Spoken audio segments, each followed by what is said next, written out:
General concerns की बात करूँ तो physical health concerns, mental health concerns और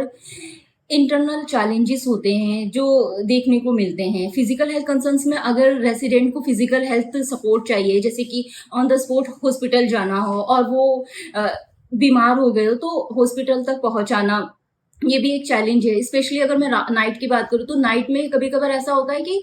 ऑटो भी नहीं मिलता और फिर प्रॉब्लम ये आ जाती है कि रेसिडेंट को ये नहीं पता होता है कि उनको एक्चुअली क्या हो रहा है, क्या नहीं हो रहा। कभी कभार ऐसे भी केस देखने को मिले हैं। तो फिर उनको हॉस्पिटल लेके जाना, और हॉस्पिटल में हम जब लेके जाते हैं तो उसमें एक चैलेंज ये आ जाता है कि डॉक्टर ये जानना चाहते हैं कि इनका फिजिकल हेल्थ बैकग्राउंड क्या है, मतलब कि केस स्टडी क्या है, इनको ये डिसीजेस कैसे हुए, ये क्यों बीमार है। तो एक चैलेंज ये फेस करने को आ जाता है कि उस समय जो सर्वाइवर होते हैं उनको भी रिकग्नाइज नहीं हो पाता है कि उनको हो क्या रहा है। तो फिर हम उस टाइम पर हम डॉक्टर से नेगोशिएट करते हैं कि अभी आप देख लीजिए और इनका टेस्ट कर लीजिए कि क्या अगर निकल के आता है तो हम तब बता सकते हैं आपको। इसके अलावा मेंटल हेल्थ कंसर्न्स में ये आ जाता है कि मेंटल हेल्थ एक ऐसी बीमारी है जो हर कोई उसको सीरियस नहीं लेता। अगर शेल्टर में कोई रेसिडेंट इस तरह आता है और बाकी रेसिडेंट को लगता है कि ये मेंटल हेल्थ कंसर्न्स नहीं है, उसका रिपीटेशन होना बिहेवियर में बार बार, तो एक्सेप्टेंस करना उस सर्वाइवर को एक ग्रुप में, ये भी एक चैलेंज है। कभी कभार ये फेस हो कि वो अपनी इस ड्यूटी को टाइम पे नहीं कर पा रहे, अपना रूटीन फॉलो नहीं कर पा रहे, तो इसमें ग्रुप का ये एक निकल कर आता है कि ये मेंटल हेल्थ कंसर्न्स कैसे हो सकता है, ये तो हमारी तरह है, हमारी तरह दिखते हैं और बात भी पूरा करते हैं। तो उस समय उस पॉइंट पे समझाना कि मेंटल हेल्थ कंसर्न्स है, ये एक चैलेंज हो जाता है। इसके अलावा इंटरनल कन्फ्लिक्ट होते हैं, जैसे कि आर्ग्यूमेंट्स होना, ड्यूटीज को लेकर आर्ग्यूमेंट्स होना, रूटीन फॉलो ना करना। तो इस तरह की सिचुएशन को डील करने के लिए हमारी वीकली मीटिंग होती है, जिसमें अपनी अपनी बातों को सभी रेसिडेंट रखते हैं और इंटरनल कन्फ्लिक्ट को हम किस तरह सॉल्व कर सकते हैं, तो उस मीटिंग में ये निकल कर आता है। कभी कभार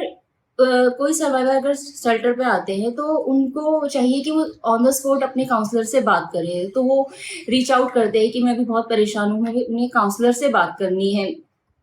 तो इस पॉइंट पर हम काउंसलर और रिस्पांस इंटरवेनिंग्स को मैसेज ड्रॉप करते हैं और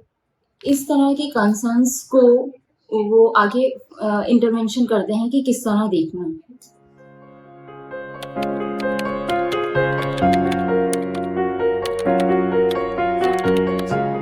जब हम ग्रीवेंस रिड्रेसल की बात करते हैं तो 3 मैकेनिज्म्स है जो अलग अलग तरीके से रेसिडेंट्स से ग्रीवेंसेस को डील करती है। सबसे पहला जो है वो वीकली मीटिंग्स है, जो ज्योति जिनके बारे में बात करेगी। देन है इंटरैक्शन मीटिंग, जिसे मैं बात करूंगी। एंड थर्डली जो है वो केस कोलोकियम, जिसे सूरा बात करेंगी। तो ज्योति आप। हाँ, तो मैं वीकली मीटिंग की बात करूं तो वीकली मीटिंग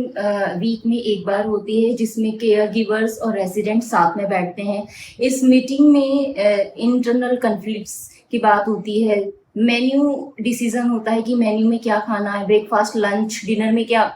रखना है, तो रेसिडेंट मिलकर मेन्यू भी डिसाइड करते हैं। इसके अलावा कि आउटिंग की अगर बात करें कि हमें घूमने के लिए जाना है, घूमने की प्लानिंग करनी है, तो इस मीटिंग में इस पर भी बात होती है। ड्यूटीज को लेकर इस मीटिंग में बात की जाती है कि कौन सुबह की ड्यूटी करेगा, कौन डे की ड्यूटी करेगा। तो ओवरऑल इस मीटिंग में ड्यूटीज, मेन्यू, विजिट सबको लेकर बात की जाती है और एक डिसीजन होता है कि हम कौन सी चीज कब कर सकते हैं, सारी एक्टिविटीज को ध्यान में रखते हुए। जब इंटरैक्शन मीटिंग्स की बात करते हैं तो इंटरैक्शन मीटिंग जो है मंथली मीटिंग्स है और ये एक ऐसा प्लेटफॉर्म है जहाँ पे रेसिडेंट्स और टीम मेंबर्स साथ मिलकर बात करते हैं। टीम मेंबर्स में काउंसलर्स होते हैं, कोऑर्डिनेटर्स होते हैं, CPU coordinator, child protection unit के कोऑर्डिनेटर होते हैं, कुशलता विकास केंद्र कोऑर्डिनेटर होते हैं, crisis intervention and counselling centre के कोऑर्डिनेटर है, साथ में मैनेजमेंट से भी ऑनरी सेक्रेटरी होते हैं और जो ऑपरेशंस लीड है वो होते हैं।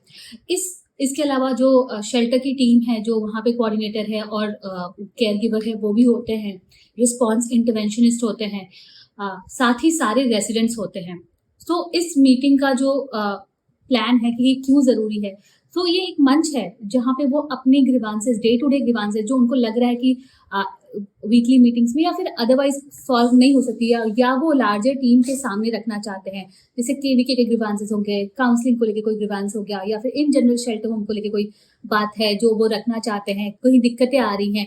तो वो अपनी बातें वहाँ पे रखते हैं। साथ साथ कोई अच्छे एक्सपीरियंसेस है, वो कुछ प्लान करना चाहते हैं शेल्टर होम के पॉइंट ऑफ व्यू से, कोई कहीं घूमने जाना चाहते हैं, तो वो सारी चीज़ें भी वो वहाँ पे रखते हैं। अ,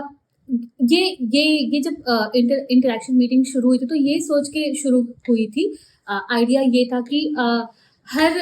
क्योंकि वो अपने कुछ लोग हैं जिनसे वो डे टू डे इंटरेक्ट करते हैं, या फिर बहुत फ्रीक्वेंट इंटरेक्शन होता है, जैसे कि उनके काउंसलर्स हो गए या फिर केयर गिवर्स हो गए, बट और भी टीम में लोग हैं जिनका उनका काम तो बहुत सारा है, पर शायद उनका डे टू डे इंटरेक्शन नहीं है। तो फिर वो उस चीज़ को ध्यान रखते हैं कि ये सारे टीम मेंबर्स मिलके वहाँ जाते हैं और उनकी बात सुनते हैं, उनसे डिस्कस करते हैं। साथ ही साथ अगर शेल्टर में कोई चेंजेस आने वाले हैं, शेल्टर में कुछ होना है, तो उसके लिए भी वो भी बात वहाँ पे रखी जाती है, और उनके भी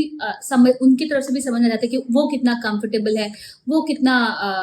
उत्सुक है उस चीज़ को लेकर के, वो क्या चाहते हैं, चाहते भी है या नहीं चाहते। तो कोई चेंजेस आने वाले होते हैं शेल्टर होम में, कुछ नया होने वाला होता है, तो वो सारी बातें भी फिर हम इंटरेक्शन मीटिंग में, जो मंथली इंटरेक्शन मीटिंग्स होती है वहाँ पे, कोई प्रोटोकॉल्स में चेंज आने वाले हैं, तो उसके साथ सहमति बनाने के लिए वो एक मंच है जहाँ पे वो सहमति बन सकती है, या फिर उसको आगे पीछे किया जाता है उनके उनके उनके डिसीजन के अकॉर्डिंग, या उनके कंसर्न्स के अकॉर्डिंग, उसको ध्यान में रखते हुए। साथ ही साथ बच्चे हैं शेल्टर होम में, तो बच्चों को लेकर कुछ प्लान करना है, बच्चों के साथ किस तरीके से रहना है, तो उस पे अगर डिस्कशंस करने हैं, तो ये सारे मुद्दे जो हैं, अलग अलग मुद्दे जो लार्जर टीम को इन्वॉल्व करते हैं एंड प्लस रेसिडेंट्स को इन्वॉल्व करते हैं, और सबकी एक समझ होनी जरूरी है। ऐसी बातें वहाँ पे इंटरेक्शन मीटिंग में करते हैं, और इसी में कई बार बहुत से ग्रीवांसेस आते हैं जहाँ पे एक मत होकर के फिर रेसिडेंट्स और जो टीम मेंबर्स है वो साथ में डिसीजन ले पाते हैं।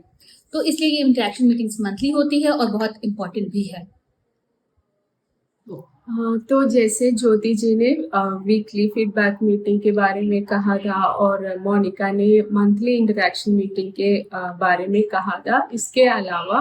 हमारे पास एक इनडायरेक्ट सिस्टम भी है ग्रीवेंस रिट्रेसल के लिए, दैट इज अ केस कोलोकियम। तो केस कोलोकियम हर महीने में एक बार होती है, वो CICC में होती है, crisis intervention and counselling centre पे।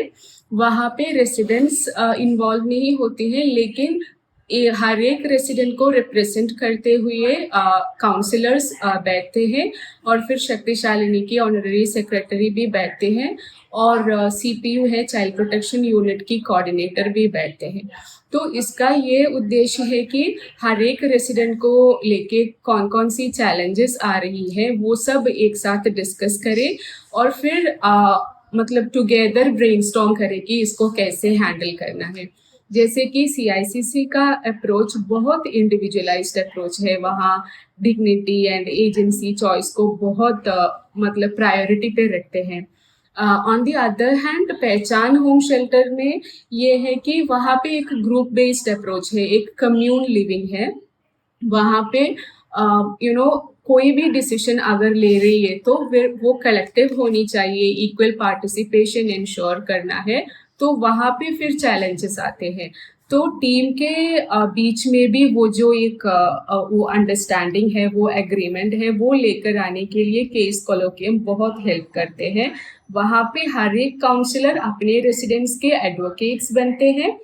फिर अपने रेसिडेंट्स के जो पॉइंट्स रखना चाहते हैं वो रखते हैं, ताकि बाकी काउंसलर्स भी सेम पेज पे आए कि किस लिए ये पर्टिकुलर इंटरवेंशन उसके साथ कर रही है, या किस लिए ये एक पर्टिकुलर डिसीजन ले लिया है। सो ऐसी क्लैरिफिकेशंस केस कोलोकियम में होती है।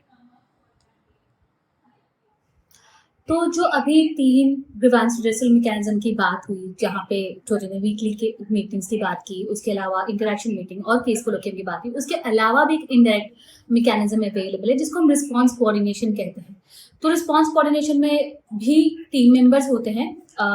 बट वहाँ पे शेल्टर के टीम होती है जहाँ पे कोऑर्डिनेटर और जो केयर गिवर्स है वो होते हैं, एंड साथ ही साथ जो काउंसलर्स है वो होते हैं, CIC कोऑर्डिनेटर होते हैं, रिस्पॉन्स इंटरवेंशनिस्ट होते हैं, CPU कोऑर्डिनेटर होते हैं, एंड जो ऑनररी सेक्रेटरी है जो एक तरीके से रिस्पॉन्स को लीड भी कर रही हैं वो होते हैं। इस रिस्पॉन्स कोऑर्डिनेशन का पूरा जो आइडिया है इस मीटिंग का वो ये है, ये भी मंथली मीटिंग्स है, बट इसका पूरा जो सारा आइडिया वो ये है कि ये जो इन प्रोजेक्ट्स में कई बार चैलेंजेस आते हैं, जैसे सीआईसीसी शेल्टर होम, और जैसे कि दोनों प्रोजेक्ट्स और सीपीयू दोनों प्रोजेक्ट्स में तीनों प्रोजेक्ट्स में अपने आप में बहुत एक बड़ा डिफरेंस है कि जो शेल्टर है वो, जैसे कि सूरा ने बताया कि वो बहुत ही ग्रुप ओरिएंटेड है वहाँ पे अप्रोच, पर जो सीपीयू और सीआईसीसी का है वो बहुत ही इंडिविजुअलिस्टिक अप्रोच है। तो वो कई बार रेजिस्टेंस पैदा करती है वर्क मैकेनिज्म में। तो उस रेजिस्टेंस को रिजॉल्व करने के लिए एक सिस्टम डेवलप किया गया है जहाँ पे टीम मेंबर्स बैठ के अलग अलग चैलेंजेस पे ब्रेनस्टॉर्म करते हैं। कुछ भी नया इंट्रोड्यूस करने से पहले ब्रेनस्टॉर्म करते हैं कि हम कैसे और अपने मैकेनिज्म्स को स्ट्रेंथन कर सके, अपने सपोर्ट सिस्टम को स्ट्रेंथन कर सके, साथ में मिलके बात करके। एंड अगर कुछ भी नया इम्प्लीमेंट करना है तो उसको हर पर्सपेक्टिव से देखना, हर दृष्टि से देखना, चाहे वो शेल्टर के पर्सपेक्टिव हो गया या फिर चाइल्ड प्रोटेक्शन यूनिट के पर्सपेक्टिव हो गया या फिर सीआईसी पर्सपेक्टिव से देखना। एंड साथ ही साथ एक बाहर का पर्सपेक्टिव जो कि हमारे ऑनरी सेक्रेटरी देते हैं या रिस्पॉन्स इंटरवेंशनिस्ट देते हैं, उससे ये होता है कि जब ये सारी पर्सपेक्टिव्स इकट्ठा एक टेबल पे आती है तो फिर हमें बेटर सिस्टम्स को डेवलप करने में मौका मिलता है और सपोर्ट सिस्टम को एनहांस करने का एक बेटर स्पेस मिलता है।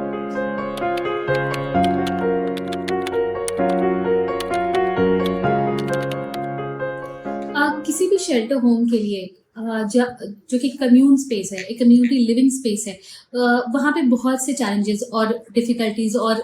ग्रीवेंसेस निकल के आते हैं, बट उनको हैंडल करना बहुत इंपॉर्टेंट है। एंड किसी भी ऐसे स्पेस के लिए जहाँ पे कम्युनिटी लिविंग है तो वहाँ पे ग्रीवेंस रिड्रेसल के तरीके होने चाहिए। रीजन भी कि वहाँ पे अलग अलग इंडिविजुअल्स हैं जिनकी अलग अलग जर्नी रही है, एंड अगर वो एक स्पेस में है और वहाँ पे कॉन्फ्लिक्ट्स हो रहे हैं, चैलेंजेस आ रहे हैं और उनको अगर एड्रेस नहीं कर रहे हैं, उनके लिए बातचीत नहीं हो रही है, तो फिर वो बढ़ते ही रहेंगे। एंड स्पेशली अगर वो सर्वाइवर्स वायलेंस सिचुएशन से निकल के आए, अलग अलग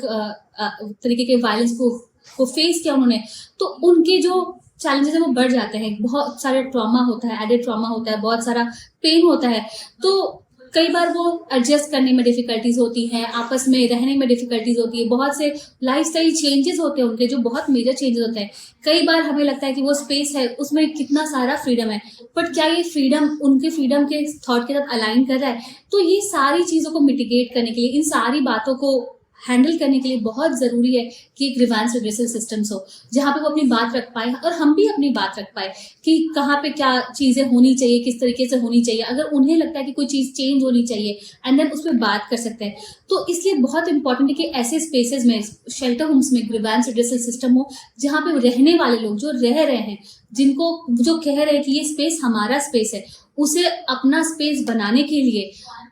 उनको ज़रूरी है कि वो अपनी बातों को वॉइस आउट कर पाए। तो वो मैकेनिज्म्स डेवलप करना और वो मैकेनिज्म्स इन प्लेस होना बहुत इंपॉर्टेंट है।